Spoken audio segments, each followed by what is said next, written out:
Welcome. I hope that this first week didn't scare anybody off. Please do let me know. You've been doing a great job of asking questions and clarifications on the wiki blog and discussion board types of expectations. But if you have other questions or maybe even a concern with anything in this course, please let me know. Also, now that we're a week in, it'd be great if you have feedback for me in terms of pacing and that kind of thing. Is there anything we need to modify after week 2? So those are the kinds of questions I would love for you to answer in an email if you have any observations you want to make. And if it's pretty much what you expect and it's realistic and it's meeting expectations, then great. You don't have to get in touch unless you want to. Do note that on the wiki and blog and discussion board rubrics, I mentioned APA, and we're actually using MLA. If you use APA consistently, it's not a big deal. I usually stick with MLA for a writing course just because it's from the Modern Language Association, or sometimes I joke with students that it's from Making Life Awful, but we all know that that's not really what it is. Okay, so I am opening up right now the syllabus for this week just to kind of start us there. This is how I would, if I was taking this course, this is where I would start every week. So I'm kind of modeling that out. And then we'll go look at some of the specifics for the week. Hopefully you've had a chance to look through some of these objectives and procedures and all these words. I'm a word person, obviously. These points should be pretty accurate from what I tried to load in for this quarter. Look at all the stuff we already did. Doesn't it feel good to check things off?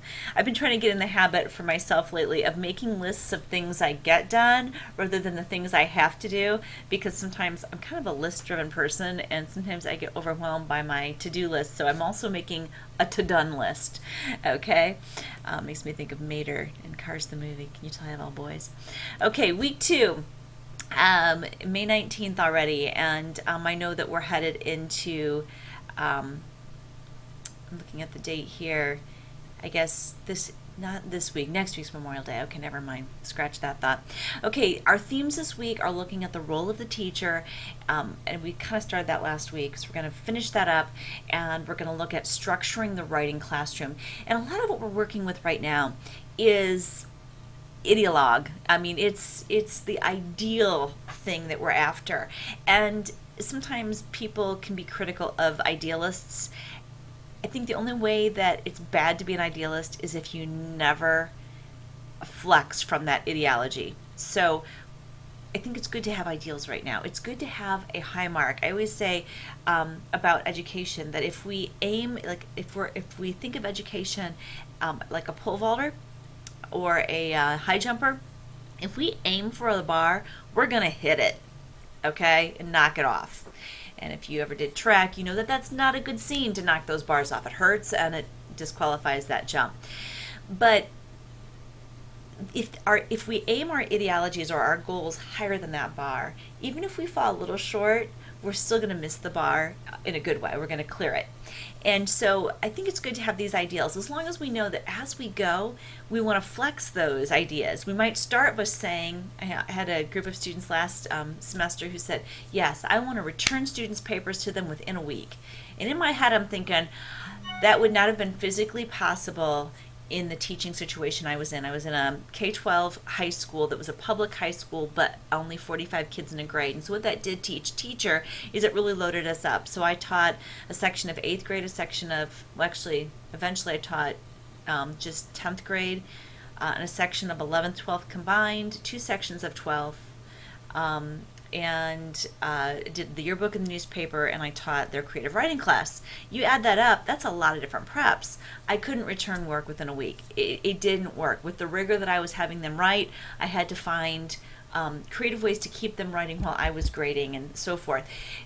But but having that goal to returning in a week, I'm not gonna diss on that, because, like I said, we've got to have some goals. We got to start somewhere. As long as we know when to back off of those and to change them up a little bit and allow ourselves to grow as teachers, and that are also learners. So there's my little pre-mini lecture. Here's what we're doing this week. Just a little qualification here. Faculty Focus is a resource, and I have a hyperlinked here, but it's also in the classroom under what to read this week. Just kind of probably overlinking things, but I just want to make this really accessible for you. Faculty Focus is actually a publication for college professors, but I really feel like they have some good publications and some really good concepts. It's kind of like the best of teaching or whatever. And even if you're aiming towards teaching younger grades or whatnot, I want you to look at this from the perspective of how it could fit for any grade, even though it might be directed more towards college faculty. And we're talking about a lot about writing workshop, and I know some of you aren't going to have a self-contained writing class. You're going to be a social studies teacher, you're going to be an inclusion specialist or whatnot, but we are going to speak in terms of creating a writing classroom, because that classroom can be used loosely. How are you going to make your social studies room a writing room? How are you going to make your inclusion room a room where writing happens? And when we talk about, a lot of Atwell's book talks about that writing workshop context, and I'm going to go off that because I think it really is effective, but let's keep all of the different students in mind, right? Let's keep introverts in mind, and some of you who are introverts, speak to this as we write in our discussion board. There's room for that. The next one is just first day of class activities. I love these list ones. I love these, like, just all these ideas that you can think of. And another one, 5-day things you should do. All of these are from a college professor's perspective, but some of my best ideas that I've used through the years actually come from elementary teachers, and I just kind of ramp them up a little differently for my high school and college students. So hopefully you can also kind of bring these back down to the age of student that you're working with and make them age appropriate. But just wanted to give that disclaimer out there. If you're a little behind on reading, this would be a good week to catch up, because there are only 3 articles this week. We're a little thinner because we're finishing off this role of the teacher, and I want these 2 weeks kind of pair together. For discussion board, what are your experiences with writing workshops? Did you ever have a writing workshop as a student? Have you heard about this from any other context? How can first, and these are kind of several different loosely related prompts, and remember, discussion board is just what you know off the top of your head without having read anything. You don't have to bring any readings in. This is just you speaking reflectively. How can first impressions and past impressions shape a student's learning as they enter into the writing classroom, or a classroom where writing is required? And I think this is huge. I know from working with college students and high school students, but college students tend to be a little bit more articulate about it, that some of your past impressions you really carry with you. If a teacher told you something about your writing, in fact, I often start my comp classes with a question or a list of reflection questions, and one of them says, although my English teachers never told me this before, I believe they thought this about my writing. And they all have a ready answer. In fact, maybe even now you're thinking, oh, I know what that teacher thought about my writing. We carry those with us, don't we?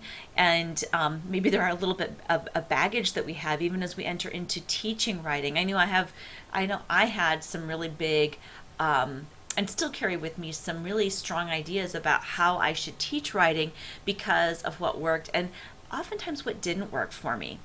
And we're also talking here about first impressions and how we want to set a tone right out of the chute. There's a lot of studies that say that those first 6 days of class will create the image of your class that those students have for the whole year. And not to scare you, but I've actually had students who, as seniors, could tell me, because I taught in that K-12 environment, I had lots of different grades, they would tell me what they remembered that I wore right down to my toenail polish color on the first day of school when they had me like back in 8th grade or 10th grade. And at first I thought it kind of creeped me out, like, oh my goodness, I had these stalker students who are totally checking out every detail. And obviously some of those details were girl details. They just, girls notice these things.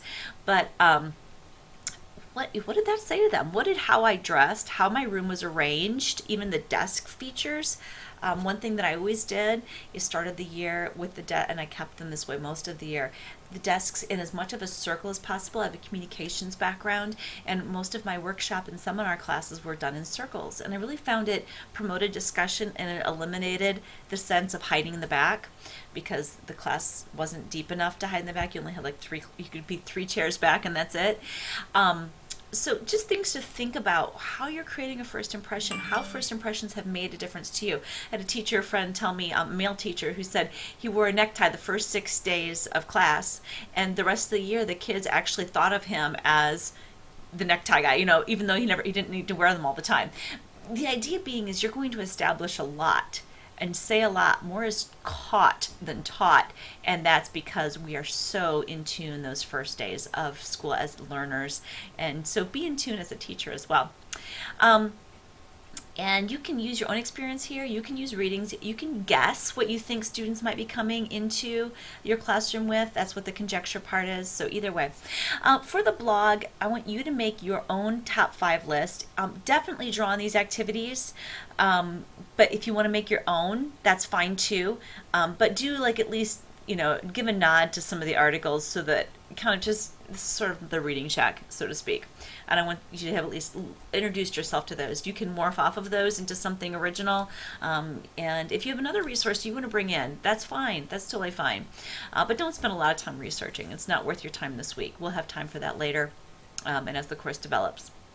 But if you have something off the top of your head you want to share, absolutely do that. Roles and goals with resources this week is going to be the final draft of the first round of wikis. Basically, each of these deadlines, you have to turn it in this week, but you're going to have a chance to go back and revise it for the final wiki, which is our exam. But this week, if you could establish the answer to your roles and goals, make sure you do have you don't have to make it as a works cited, you don't have to list works cited, but I want a list of works that you are citing. Does that make sense? So you don't need to make a works cited page for your wiki this week, but do have your roles and goals complete with internal citations and what sources you cited. Some of this, again, may be off the top of your head, but do give a nod to some sources that might have either encouraged you in your train of thought, or maybe established a point you're making, or reestablished it, or seconded the motions that you're making. And the sources I'm talking about are from the classroom. It can be Atwell's book, it can be this faculty focus article from last week, so forth, philosophies of teaching. And it can be something you've read from a different class. That's fine as well. Okay, so that's what we're working on this week, that idea of making first impressions. I want to share with you just some ideas, and you can use these ideas as well, that I have from teaching some first impressions such. I try to consider what other teachers in my building are doing, and I try to do something different. While it's important to establish rules and procedures and goals and syllabi and that kind of thing, one of my MOs is to purposely mix it up. And I have a lot of summer camp training. So I used to bring small group initiatives into my class, because one of my big goals is teaching students how to interact and trust one another. And so we would do things like, I would set up the class as 2 tribes for my world literature class, to establish the concept of how frustrating sometimes it is to enter into another culture, and what communication barriers there are, because I knew that there were going to be some communication barriers as we read Egyptian poetry, for example. So anyway, I wanted to, so I would actually, there was a tribal activity I set them up in, and they had to learn to overcome a physical barrier in the room by working together using their tribal MOs that they were given on a sheet. Another group I had make boxes. They decorated at home the inside of any box with how they felt like they really were, and the outside with people's perceptions of who they were, and then brought them in a bag so that nobody could see whose was whose. Before school, they would drop them off in my room, and I would number them, and each student went around and guessed and made an inference about who they thought it was and why, like what traits they thought they were trying to portray. And then it launched into our first writing assignment that was a personal reflection about identity. So these are just some ideas. I mean, these are kind of crazy, but maybe think crazy depending on your age group. I work mostly with high school students, but some of these activities, the shoebox activity actually came from an elementary teacher's idea. Okay, let's skip real quickly over to the classroom and just want to again remind you that the read and watch is what you read and watch, and write and apply is where all the entries are, where you start your pages. For read and watch this week, we do have a guest lecture, and then, like I said, the 3 readings are already linked in here. For the guest lecture, this is actually my teaching partner